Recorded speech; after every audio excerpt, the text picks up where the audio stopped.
Hi friends, welcome to Lavanya's life style. Friends, ఈరోజు వీడియోలో మా ఇంట్లో నేను పోలాల అమావాస్య వ్రతం ఎలా చేసుకున్నాను, ఈరోజు పోలాల అమావాస్య వ్రతం బ్లాగ్ మీతో షేర్ చేస్తున్నానండి. పోలాల అమావాస్యకి ముందు రోజే ఈ విధంగా నేను చక్కగా స్టవ్ రెడీగా పెట్టుకున్నానండి అమ్మవారి నైవేద్యాలు తయారు చేయడానికి. అలాగే ఇక్కడ మినపప్పు కూడా నేను నానబెట్టాను ఆవిరి కుడుములు తయారు చేయడానికి అనమాట.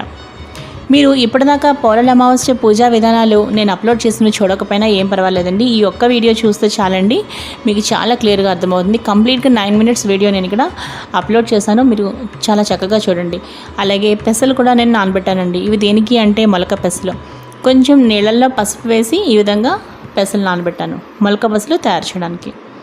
చూసారు కదండి, మినప్పప్పు మనకి ఇక్కడ చాలా బాగా నానిపోయిందండి. దగ్గరగా 4 to 5 hours పాటు మనం ఈ విధంగా నానబెట్టి పెట్టుకుంటే సరిపోతుంది.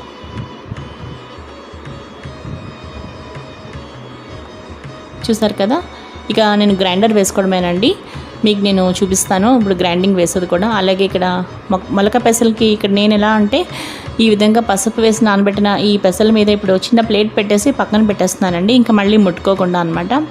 ఇవన్నీ ముందు రోజు నేను స్నానం చేసిన తర్వాత ఏమీ తినకుండా ఇవి చేసుకున్నానండి ఈ పనులు. అలాగే ఇక పూజా సామాగ్రి కూడా మీకు నేను చూపిస్తాను పదండి. ఇది కూడా ముందు రోజు నేను రెడీ చేసుకున్నాను. చూడండి, ఇక్కడ పసుపు కొమ్ము 9 పోచలుగా నేను దారం వేసి కట్టి ఈ విధంగా పసుపు కొమ్ములు తయారు చేశాను. కంద మొక్కకి అలాగే బచ్చల మొక్కకి మిగతా ఇంకా 3 చేశానండి. చూసారు కదండి, మొత్తం ఇక్కడ నేను 6 పసుపు కొమ్ములు కట్టానండి కంప్లీట్గా. అలాగే పసుపు, కుంకుమ, అక్షంతలు ఈ చిన్న గంధం గిన్నెలో ఈ విధంగా గంధం కూడా రెడీగా పెట్టుకున్నాను. అప్పటికప్పుడు కొంచెం వాటర్ యాడ్ చేస్తాను అనమాట, అంతే. ఇక మనకి పప్పు అయితే బాగా నానిపోయింది కదా, గ్రైండర్ వేసేసాను ఇక్కడ. చూసారు కదండి, గ్రైండర్ వేసిన తర్వాత ఇక ఇడ్లీ రవ్వ ఇప్పుడు నేను కలిపేస్తానండి. చూసారు కదా, ఇడ్లీ రవ్వ కూడా చక్కగా కలిపేసుకున్నాను అనమాట. ఈ విధంగా కలిపేసి ఇప్పుడు పక్కన పెట్టేస్తున్నాను. ఇక కంప్లీట్గా మళ్ళీ నేను నెక్స్ట్ డే అంటే పోలాల అమావాస్య రోజు కలగాయ పులుసు చేస్తానన్నమాట. సో మొత్తానికి పూజా సామాగ్రి సిద్ధంగా ఉంది, అలాగే అమ్మవారి నైవేద్యాలకి ప్రిపరేషన్స్ అయిపోయాయి కదా. ఇప్పుడు నెక్స్ట్ డే ఈరోజు పోలాల అమావాస్య.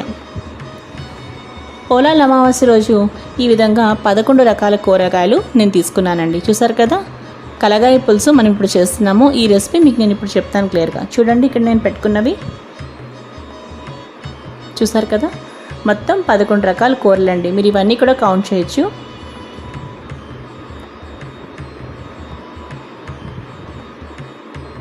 చూసారు కదా, 11 రకాలండి ఇవన్నీ. ఇప్పుడు ఈ విధంగా కట్ చేసుకున్న తర్వాత వీటి పక్కన పెట్టుకొని ఇవన్నీ కూడా కొంచెం ఫ్లేవర్ కోసం అనమాట, అంటే పులుసుకు మనకి రుచిగా ఇచ్చేది కరివేపాకు, కొంచెం కొత్తిమీర, అలాగే గ్రీన్ చిల్లీస్, కొంచెం కారం కోసం అనమాట అది. నెక్స్ట్ ఒక టమాటా, అంతే. టమాటా మనకి కౌంట్లోకి రాదు. అయిపోయింది కదండి. ఇప్పుడు వీటిని కూడా నీట్గా కట్ చేసుకుని పెట్టుకున్నాను.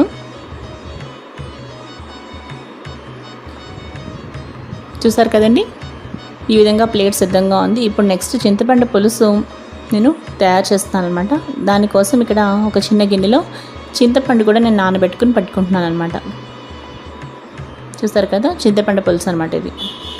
దేనికి అంటే మనకి కలగాయ పులుసులోకి పులుసు మనం చేస్తాము అంటే ఖచ్చితంగా చింతపండు పులుసు అయితే కావాలి కదండి. సో అందుకోసం మనకి సిద్ధంగా ఉంది ఇది కూడా. అలాగే నెక్స్ట్ ఇక్కడ మనకి బ్యాటర్ అన్నీ కూడా రెడీగా ఉన్నాయండి, చక్కగా కుడుములు వేసుకోవడమే. ఇక పులుసు విషయానికి వచ్చేసరికి చూసారు కదా, మొత్తం కుక్కర్లో వేసుకుని పసుపు అలాగే సాల్ట్, అంతే. ఇప్పుడు వాటర్ పోసుకుంటున్నానండి దీనిలో. ఇప్పుడు చూసారు కదండి, చింతపండు పులుసు కూడా ఈ విధంగా చికెన్ పులుసు తీసి పక్కన పెట్టుకున్నాను. ఇప్పుడు నేను సరిపడా వాటర్ పోసుకున్నానండి. జస్ట్ పసుపు అలాగే సాల్ట్ మాత్రమే వేసుకున్నానండి. ఇక కుక్కర్ పెట్టేశానండి, ఇక్కడ నేను విజిల్ పెట్టేశాను అనమాట. ఈలోగా ఆవిరి కుడుములు కూడా వేసుకుంటున్నాను, అది కూడా మీకు నేను చూపిస్తాను ఇప్పుడు. చూసారు కదండి, నెక్స్ట్ డే కదా, మనం ఆల్రెడీ నిన్న తయారు చేసుకున్న బ్యాటర్ మనం పక్కన పెట్టుకున్నాం కదా. చూడండి ఎంత చక్కగా పొంగి ఎంత బాగా ఉందో మనకి. అలాగే అసలు మొలక పెసలు ఎలా వచ్చాయో అవి కూడా చూద్దాం పదండి. చూడండి, జస్ట్ ఇలా మూత తీసి ఇలా చూస్తున్నానండి, ఎంత చక్కగా వచ్చాయి చూడండి మొలక పెసలు. ఎంతో ఆనందంగా అనిపిస్తుంది అనమాట, ఎంత చక్కగా మొలక పెసలు రెడీ అయి ఉంటాయి నాకు. ఇప్పుడు ఆవిరి కుడుములు నేను ఈ విధంగా రైస్ కుక్కర్లో వేసుకుంటున్నానండి. చూసారు కదా, పెట్టేశాను అనమాట. ఇవి మనకి అయిపోయిన తర్వాత మీ కుడుములు ఎలా వచ్చాయో చూపిస్తాను.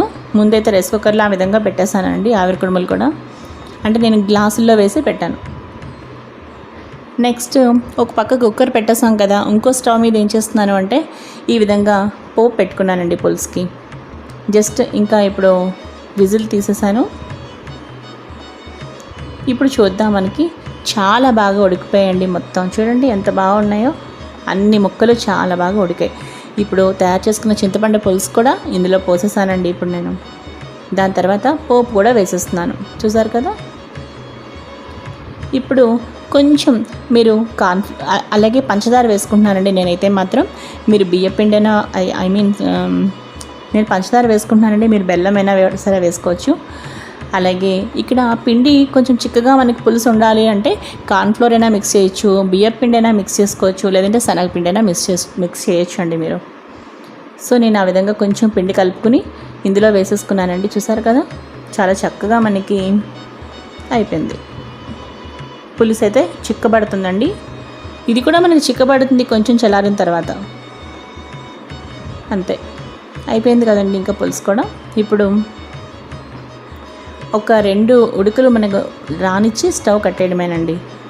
మనకి కలగాయ పులుసు తయారైపోయింది. చక్కగా 9 రకాల కూరలతో నేను 11 రకాలు వేసుకున్నాను. 11 రకాల కూరలతో చక్కగా తయారు చేసుకున్న పులుసు అయితే చక్కగా రెడీ అయింది. ఇదండి కలగాయ పులుసు.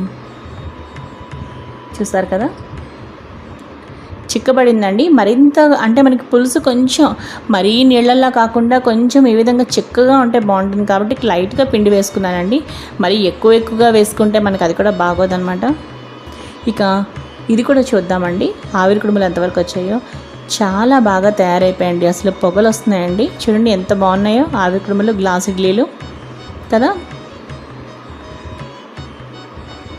ఇక స్టవ్ కూడా ఆఫ్ చేస్తానండి. చక్కగా మనం నెయ్యి పోపు పెట్టి తయారు చేసుకున్న కలగాయ పులుసు గుమగుమలాడుతూ ఎంతో మంచి వాసన కూడా వస్తుంది అనమాట బయటకు అసలు ఇక్కడ. అలాగే ఆవిరి కుడుములు వేడివేడిగా, ఇప్పుడు వేడిగా ఉంది కాబట్టి నేను ఈ విధంగా ముందు గ్లాసులు తీసి, ఇప్పుడు చల్లారిన తర్వాత ఈ గ్లాస్ ఇడ్లీని ఈ విధంగా చూసారు కదా, ఒక స్పూన్ బ్యాగ్ సహాయంతో నేను ఈ విధంగా నీట్గా తీసి, అంతేనండి, జస్ట్ మనం ఇలా ట్యాప్ చేస్తే మనకి కంచంలోకి పడిపోతుంది అనమాట ఇడ్లీ. చూడండి ఎంత బాగున్నాయో కుడుములు, అలాగే మొలక పెసలు, అలాగే అమ్మవారి నైవేద్యానికి కలగాయ పులుసు. ఇక పైనేమో నెయ్యి వేసి ఇప్పుడు నైవేద్యం పెట్టడం కోసం ఈ విధంగా నేను కొంచెం నెయ్యి వేసుకుంటున్నానండి. అంతేనండి, చూసారు కదా, చక్కగా అమ్మవారి నైవేద్యాలు అయితే రెడీ అయిపోయాయండి. ఇప్పుడు పోలేరమ్మ తల్లికి మనం నైవేద్యం పెడతాం అన్నమాట. చూసారు కదండి, ఇప్పుడు మనం పూజ దగ్గరికి నైవేద్యం పట్టుకెళ్దామండి. ఇప్పుడు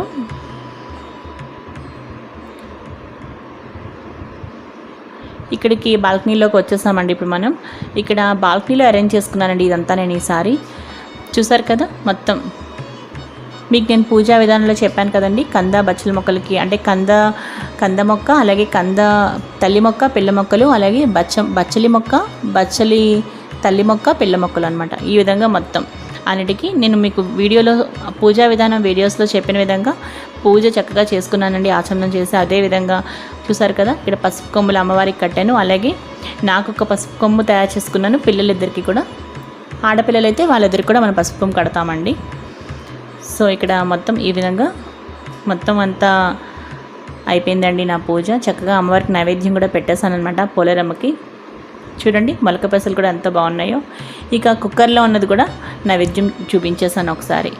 సో ఈరోజు వ్లాగ్ ఇదండి. వ్లాగ్ మీకు నచ్చితే లైక్ చేయండి, షేర్ చేయండి, అలాగే లావణ్యాస్ లైఫ్ స్టైల్ ఛానల్ని సబ్స్క్రైబ్ చేసుకోండి. మరో మంచి వీడియోతో కలుస్తానండి. Bye friends, keep on watching Lavanya's life style.